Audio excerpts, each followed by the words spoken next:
Ecuador vive un nuevo proceso electoral en un contexto marcado por la inseguridad, la crisis económica, la desconfianza de la ciudadanía y una alta fragmentación política. Hoy precisamente analizaremos qué está en juego en estas elecciones y cuáles son los principales desafíos para garantizar un proceso transparente pero también democrático. Nos acompaña Roger Celi, él es politólogo y es integrante de la Fundación Ciudadanía y Democracia desde la capital de los ecuatorianos. Bienvenido, buenos días. Muy buenos días. Como siempre, muchísimas gracias por el espacio y presto acá para conversar sobre estos temas. Gracias. ¿Cómo califica el momento político que vive actualmente el Ecuador usted? Bueno, es un momento sin precedentes por dos razones particulares. En primer lugar, la institucionalidad del país está siendo afectada, específicamente la institucionalidad electoral. Se han adelantado elecciones con un cálculo político más que de gestión de riesgos. Y en segundo lugar, por la proscripción de movimientos y partidos políticos como la Revolución Ciudadana, el Movimiento Amigo. Y en segundo lugar, porque tenemos a personajes de la política ecuatoriana que podrían haber sido competitivos en este proceso electoral, pero que ahora están detenidos o enfrentando procesos judiciales.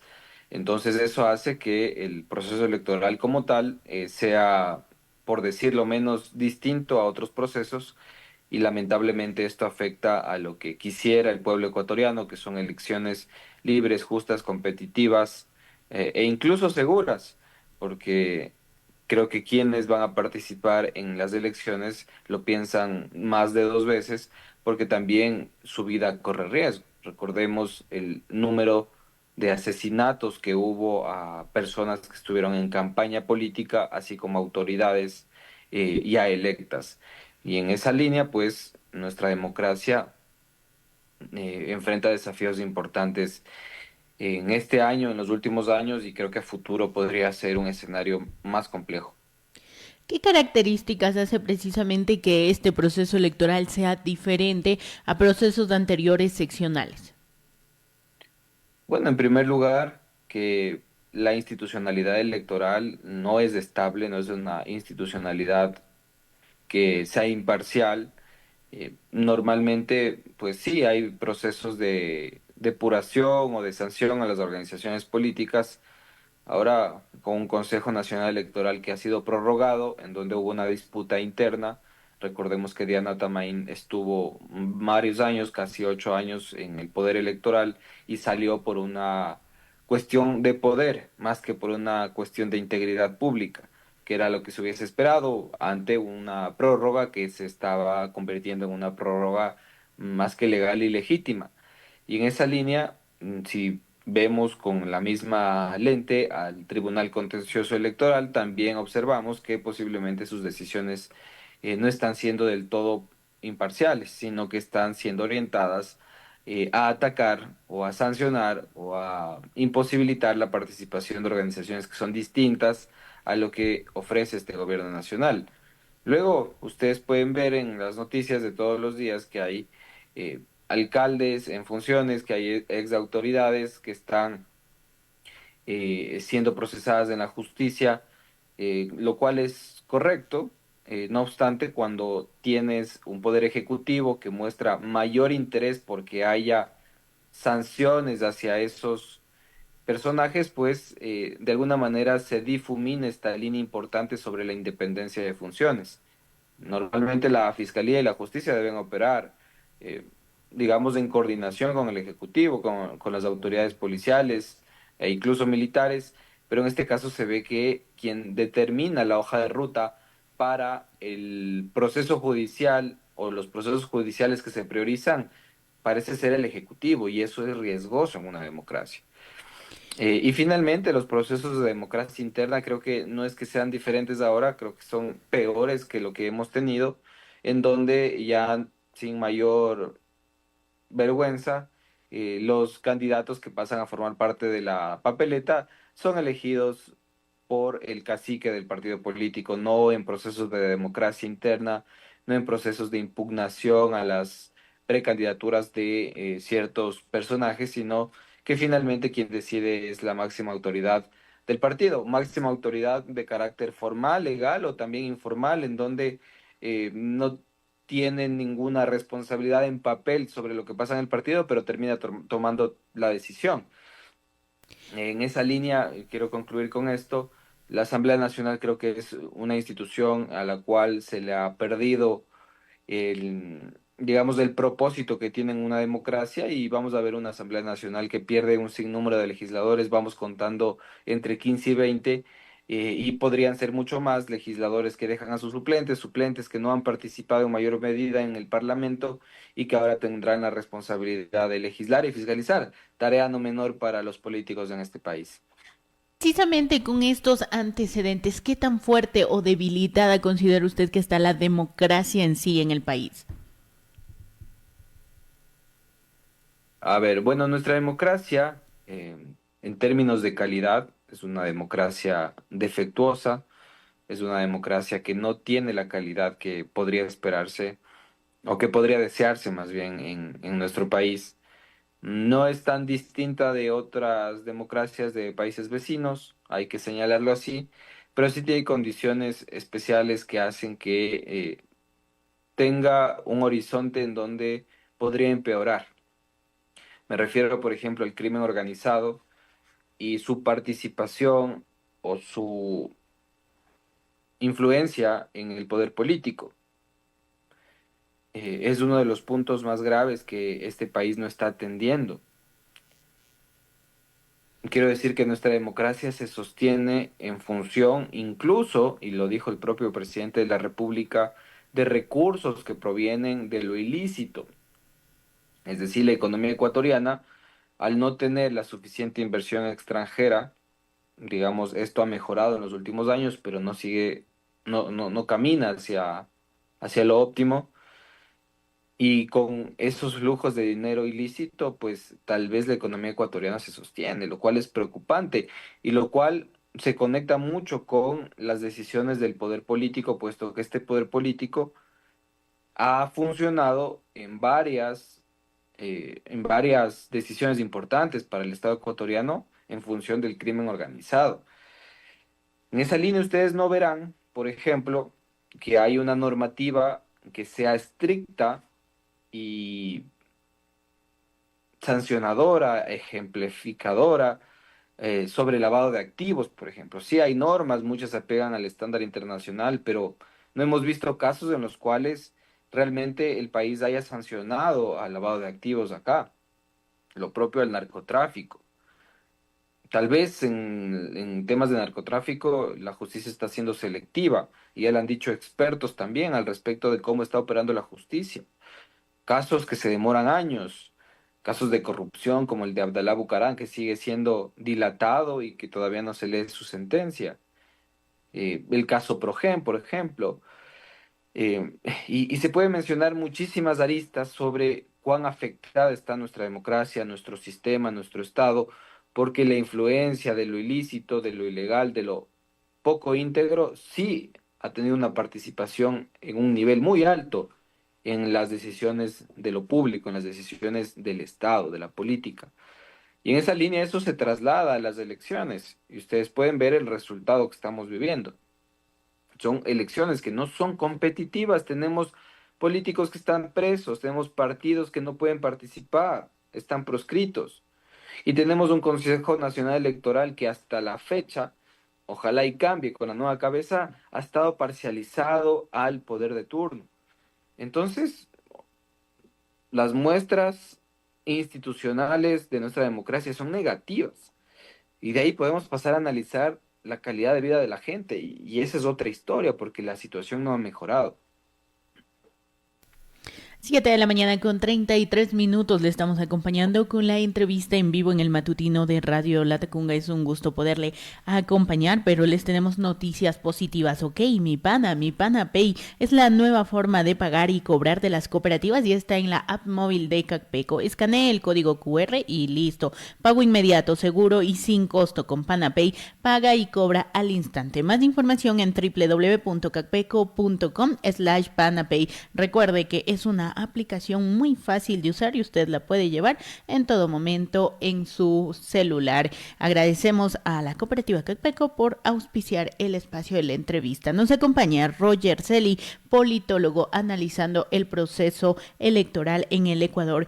Ahora, también estamos viviendo una crisis de representación política en los partidos, porque hemos visto que ahora los precandidatos, porque acá en Cotopaxi aún no confirmamos las candidaturas, las precandidaturas están siendo personas invitadas al partido, personas que recién se afilian o personas que vienen de otros movimientos. ¿Esto está evidenciando una crisis de representación política?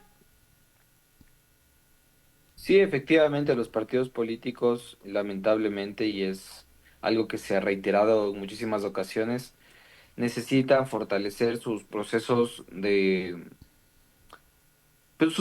institucionales de formación de cuadros. Hay políticos que dicen, sí, no se necesitan escuelas de formación, no se necesita ningún proceso institucional incluso de disciplina partidista. Incluso el líder del Partido Social Cristiano, Jaime Nebot, dijo que no tiene sentido que haya una escuela de formación política para los partidos. Pero si no es de esa forma, la otra forma es la dedocracia. Es que los partidos políticos elijan no en función de la ideología, no en función de la trayectoria, no en función no sé, de algo distinto algo distinto a la dedocracia. Y eso es lo que está pasando lamentablemente en los partidos políticos. Se elige al personaje que es más conocido, al personaje que le cae bien al líder del partido político. A veces sí, aquel personaje que tiene algo de conocimiento y trayectoria. Y en esa línea creo que los partidos políticos, dado que no han fortalecido sus procesos de formación de cuadros y de selección, dan como resultado luego políticos que llegan incluso a la Asamblea Nacional y que hacen un papel desastroso. Y ustedes han visto con nombre y apellido quienes han hecho un papel bastante triste. Políticos que están siendo procesados, incluso ya sancionados por violación. Asambleístas que están siendo procesados o han sido sancionados por cobro de diezmos. Legisladores que están siendo sancionados por peculado cuando fueron alcaldes. Hay un legislador en funciones que está siendo procesado en el caso Danubio, un caso de corrupción. Legisladores que han sido procesados por violencia política de género. Y así, unos que han sido sancionados, otros que han quedado impunes, pero el común denominador son políticos que no están bien preparados, que son corruptos y que no hacen un buen papel en nuestro parlamento y tampoco lo van a hacer en los gobiernos autónomos descentralizados. En esa línea, si los partidos políticos no mejoran, como usted bien dice, hay una crisis de los partidos políticos, dos partidos proscritos, quienes han tenido que migrar hacia partidos políticos incluso que han sido de oposición, como el Partido Socialista Ecuatoriano, el propio Pachacuti, que es el caso más triste de transfugismo político, yo creo, de los últimos años. 6 legisladores pasan a formar parte de la mayoría de gobierno, le hacen, le hacen el juego a esa mayoría que necesita el gobierno para pasar sus leyes, incluso leyes que van en contra de lo que ha generado como propuesta Pachacutic, la CONAIE, que es, por ejemplo, la protección de las fuentes hídricas o incluso una posición marcada en contra de la minería, sobre todo de esa minería que genera destrucción. Y en esa línea, creo que Pachacutic es el mejor ejemplo de un partido que tuvo la gran oportunidad de diseñar, implementar una agenda conforme los intereses vienen de las bases y que se transforman en práctica del partido, tuvo la gran oportunidad pero la desaprovechó. Y no solo en este periodo, viene acarreando este problema desde el periodo anterior. Más de 25 legisladores tuvo Pachacutic. Ahora Pachacutic es una mayoría móvil, son legisladores que no responden a nada, me refiero a no a todos, 6 de los 9, y eso es una expresión muy clara del problema que tenemos en el país en los partidos políticos. Y no solo eso, tenemos el transfugismo, pero también tenemos a partidos políticos que no han podido madurar, cómo Creo, por ejemplo. Creo pasó de estar en el poder, de tener legisladores, a no tener ningún legislador. Debería llamarnos la atención. Finalmente, porque los ecuatorianos invertimos el dinero de las arcas del Estado en partidos políticos que finalmente no terminan prosperando y las reglas del juego electoral tampoco les permiten un desarrollo, una maduración. La izquierda democrática, por ejemplo. En definitiva, creo que la ciencia política puede dar más razones sobre qué es lo que pasa en nuestra institucionalidad, especialmente en los partidos políticos. Creo que se ha estudiado muchísimo sobre los problemas de nuestros partidos, pero más allá de los estudios que se han hecho, creo que no hemos exigido a la clase política que entregue mejores condiciones para los partidos, porque no les conviene, evidentemente. Quienes se podrían autorregular son los partidos políticos, pero vemos que no es algo que les interese. Los intereses particulares, privados, incluso del crimen organizado, están por encima de los intereses del Ecuador como Estado, país y nación.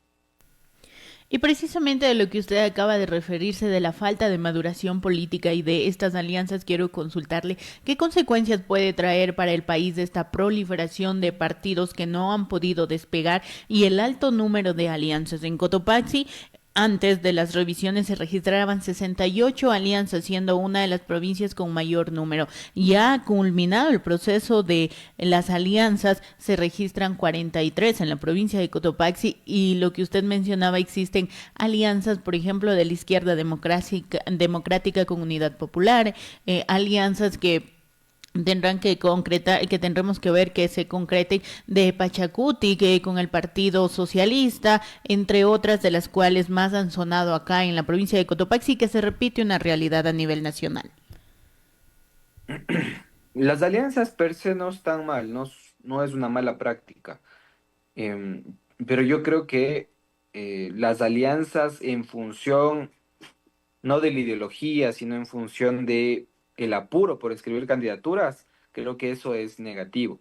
Las organizaciones políticas no han tenido de otra que buscar alianzas para poder participar con algo de fuerza en esta contienda electoral que es inclinada, injusta, que no es competitiva y que no es libre.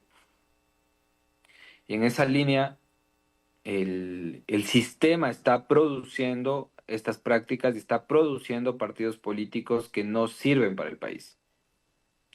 No son las organizaciones políticas per se. Si ustedes pues dicen, bueno, vamos a criticar al número de alianzas que hay en Cotopaxi, a las personas que promueven estas alianzas, creo que vamos a pasar muchos años en esa crítica y no vamos a ir a la raíz del problema. La raíz del problema es el sistema electoral ecuatoriano. El sistema electoral ecuatoriano debe ser reformado. Se necesita una agenda de reforma integral del sistema.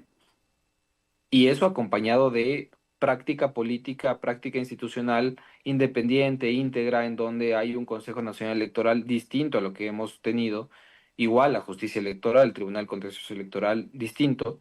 Y eso tal vez podría producir partidos políticos que sean distintos. De lo contrario, veremos que el poder de turno domina la justicia, domina el poder electoral, domina incluso el flujo de recursos para los partidos políticos. Y si eso no cambia, pues veremos un crimen organizado que va a invertir mucho en política y que va a lograr estar en la toma de decisiones y generar impunidad en cuanto a los delitos que se cometan. Entonces, sí, los partidos políticos ahora están haciendo, y perdón por usar este término coloquial, maromas para poder participar, un sinnúmero de alianzas para ver qué sale, pero es lo que ha generado el sistema. Y más allá de los partidos y los preceptos ideológicos, que son muy pocos, que los han declarado y que son coherentes con lo que están proponiendo, creo que los candidatos que se van perfilando para ser autoridades locales, creo que no son del todo los mejores, porque un proceso electoral que ha sido acelerado, más aún con partidos políticos que son débiles, solo producen que la gente que tiene más recursos económicos para poder participar lo haga, no necesariamente los mejores representantes. Qué triste es que la gente que podría sí liderar un proceso político en su comunidad, en su barrio, en su cantón, en su provincia, no pueda participar porque las condiciones son adversas, son inseguras. Muchas personas han desistido de participar en este proceso electoral porque sus vidas corrían peligro incluso. Entonces, es complejo lo que vive el país y lamentablemente creo que no hay un liderazgo político que busque una alternativa para cambiar esta situación. Le agradecemos por acompañarnos. Permítanos una pausa para comerciales. Regresamos para conocer y consultarle también qué está pasando con las campañas políticas anticipadas y cuál es el perfil de votante que actualmente tiene el Ecuador. Inicio de la pauta comercial. Pinturas Fénix, pinturas para el hogar, madera, industrial o automotriz. Encuéntranos en el norte, Avenida Eloy Alfaro y Gatazo. En el sur, Avenida Unidad Nacional a pocos pasos del Jean Piaget. Edificio Rojo. Servicio técnico y asesoría al teléfono 0998-029-748. Difiere tus compras al plazo que tú quieras en Pinturas Fénix. Con tu tarjeta preferida, le damos más color a tu vida. Ok, mi pana Pay, la nueva forma de pagar y cobrar de las cooperativas ya está en la app móvil de Cacpeco. Escanea el código QR y listo. Pago inmediato, seguro y sin costo. Con PanaPay paga y cobra al instante. Más información en www.cacpeco.com/panapay. Ok, mi pana Pay. Paga con Panapay de Cacpeco y gana muchos premios. $1 por tu primer pago. Hasta $500 de reembolso. Y órdenes de consumo en comercios aliados. Así es, mi pana. Mientras más pagos realices, más oportunidades tienes de ganar. Panapay, disponible en la app móvil de Cacpeco. Conoce más en www.cacpeco.com. Con Panapay tú puedes pagar. Ahora en la app de tu Copay está. Con Panapay paga y cobra al instante. Fin de la pauta comercial. Radio La Tacunga. Somos la voz de un pueblo en marcha. Estamos de regreso, 7 de la mañana con 46 minutos. Es un gusto poderle acompañar analizando el proceso electoral en el Ecuador junto a Roger Celi, politólogo y representante de la Fundación Ciudadanía y Democracia. En este espacio le quiero consultar ¿qué tan frecuente se está viendo el proselitismo político desde el sector público? Muchas autoridades se han postulado para el mismo cargo u otros que ya en su momento aplicarán la renuncia. ¿Cómo se está viendo esta campaña anticipada actualmente en el Ecuador? Bueno, un ejemplo importante y que incluso ha sido detectado por la Fundación Ciudadanía y Desarrollo es que la Asamblea Nacional en su momento fue una plataforma importante para hacer proselitismo político electoral. Ustedes recordarán que la Asamblea Nacional, de una forma sui generis, como antes no se ha visto, movilizaba al pleno de la legislatura a otras ciudades, por ejemplo, a la provincia de La Suay, y en esta provincia sesionaba para tratar temas que son propios de la localidad, incluso acusando al alcalde o generando conversación en función de lo que se hace en la política doméstica, en la política local. Las competencias de la legislatura son clarísimas, legisla para lo nacional, legisla y fiscaliza para lo nacional. Claro, evidentemente hay proyectos de ley que tienen que ver con las localidades, hay reformas al COTAD, que es el código para los gobiernos locales de las ciudades y las provincias, pero la fiscalización a los GATS creo que no está contemplada en la Constitución. Y a pesar de esta disposición legal y constitucional, los legisladores han hecho totalmente lo contrario y han generado, y ahí conecto con su pregunta, una plataforma política de proselitismo electoral con recursos públicos. Y eso si es que nos fijamos en la legislatura, lo propio podría estar ocurriendo en el Ejecutivo, en donde los recursos, las plataformas de comunicación son utilizadas no para informar sobre las responsabilidades, acciones u omisiones que hacen nuestras autoridades, sino para hacer un perfilamiento y proyectar un posible perfil político para las campañas. Entonces, en esa línea, pues es más de lo mismo, es lo que hemos vivido ya creo que 10 o 20 años, en donde lamentablemente el Estado y nuestras instituciones, que son nuestras, son de los ciudadanos, están mal utilizadas por los partidos políticos.